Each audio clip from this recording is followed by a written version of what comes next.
రాణి దుర్గవతి పేరు మనం వినకుండా జాగ్రత్తగా మన పుస్తకాల్లో అచ్చేసి వదిలేశారు. స్వాతంత్ర్యం తరువాత భారతదేశ వీర నారీమణులు అంటే ఝాన్సీ లక్ష్మీబాయి లాంటి ఒకరిద్దరు పేర్లు మాత్రమే మనకు నాలిక మీద నాట్యమాడుతాయి.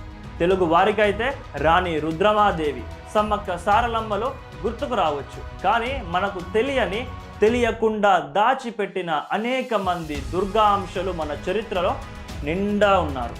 ఈ దేశ చరిత్రలో, సంస్కృతిలో, నాగరికతలో శక్తి అంటే కేవలం బొమ్మ కాదు, అమ్మ. అపర కాలికల దండెత్తి వచ్చే దుష్ట సంహారం చేసే అవతారమూర్తి. అదిగో అటువంటి ఒక దుర్గాదేవి అంశే రుందేల్ఖండ్ రాజు వారసురాలైన రాణి దుర్గవతి. రుందేల్ఖండ్ యువరాణి దుర్గవతి ఆమె గోండ్వానా రాజా మహారాజ్ దల్పత్ని పెళ్లాడింది.